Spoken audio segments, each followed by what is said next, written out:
Hello and welcome to మన Crick news. జైపూర్‌లో సెంచరీల మోత. కోహ్లీకి సపోర్ట్ లేక కొంచెం స్లో సెంచరీ చేస్తే బట్లర్‌కి మంచి సపోర్ట్ లభించడంతో విన్నింగ్ సెంచరీ చేశాడు. 4కి 4 గెలిచిన రాజస్థాన్ రాయల్స్. ఆర్‌సీబీ పైనే ఆర్ఆర్ ఈజీ గెలుపు. అసలు ఆర్‌సీబీ టీమ్‌కి ఏమైంది? ఇలాంటి ఫుల్ డీటెయిల్స్‌తో let's start today's video. RCB మళ్ళీ ఓడిపోయింది. టైట్‌గా జరిగిన మ్యాచ్‌లో ఓడినా పెద్ద వరీ ఏముండదు. ఎందుకంటే గెలుపోవటం సహజమే. కానీ చాలా ఈజీగా ఓడిపోవటమే పెద్ద వరీ. కోహ్లీ సెంచరీ కొట్టాడు. ఇది ఐపీఎల్‌లో తనకి 8దో సెంచరీ. కానీ చాలామంది ఇది స్లోగా ఆడాడంటున్నారు. నిజమే. కొంచెం స్లోగా ఆడిన మాట వాస్తవమే. కానీ కోహ్లీ స్ట్రైక్ రేట్ 150 పైనే ఉంది. అది మంచి స్ట్రైక్ రేటే. ఇక్కడ ప్రాబ్లమ్ మిగతా బ్యాటర్స్‌తో. ఎవరు కూడా కోహ్లీకి అగ్రెసివ్‌గా సపోర్ట్ చేయలేదు. దాంతో అతను యాంకర్ రోల్‌లో ఆడాల్సొచ్చింది. ఫస్ట్‌లో కోహ్లీ స్ట్రైక్ రేట్ 120, 130 ఉండటం మాత్రం కొంచెం వరీగే. కానీ తర్వాత దాన్ని కవర్ చేశాడు. ముందుగా జైపూర్‌లో టాస్ గెలిచిన సంజు శాంసన్ బౌలింగ్ ఎంచుకున్నాడు. ఆర్‌సీబీకి ఓపెనర్స్ కోహ్లీ మరియు ఫాఫ్ మంచి స్టడీ స్టార్టే ఇచ్చారు. కానీ ఆ స్టడీ స్టార్ట్‌ని ఫాస్ట్ స్కోరింగ్‌గా కన్వర్ట్ చేయలేకపోయారు.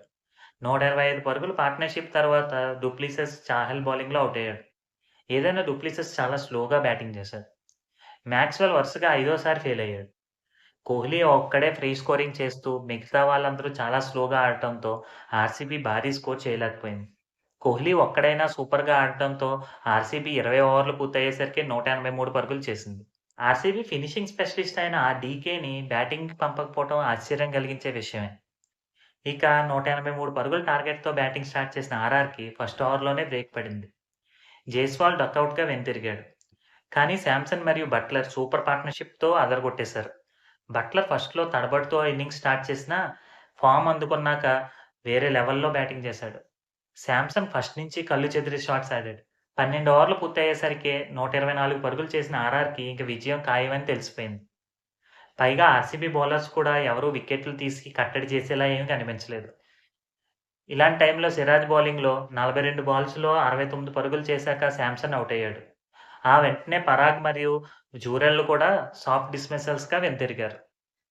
అయినా గాని అప్పటికే ఆర్ఆర్ విన్నింగ్ పొజిషన్‌లోనే ఉంది. హెట్‌మైర్ సహాయంతో బట్లర్ ఆర్ఆర్‌కి విన్నింగ్ రన్స్ కొట్టాడు. లాస్ట్‌లో 6 కొట్టడంతో ఆర్ఆర్‌కి విజయంతో పాటు బట్లర్ తన సెంచరీని కూడా పూర్తి చేసుకున్నాడు.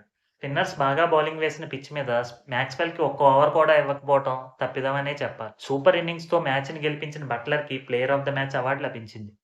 ఈ విజయంతో ఆర్ఆర్ పాయింట్స్ టేబుల్‌లో ఫస్ట్ ప్లేస్‌కి చేరుకుంది. బట్లర్ కూడా మంచి ఫామ్‌లోకి రావడంతో ఆర్ఆర్ మంచి బ్యాలెన్స్‌డ్ టీమ్‌గా కనిపిస్తోంది.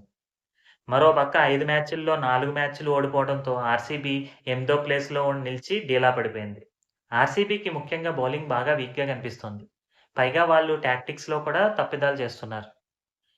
ఇక ఇక్కడి నుంచి రికవర్ అవ్వడం కష్టంగా కనిపిస్తోంది. మా మా ఎఫర్ట్స్ మీకు నచ్చినట్లయితే వీడియోని లైక్ చేయండి, షేర్ చేయండి, ఛానెల్‌ని సబ్స్క్రైబ్ చేయండి. Thank you.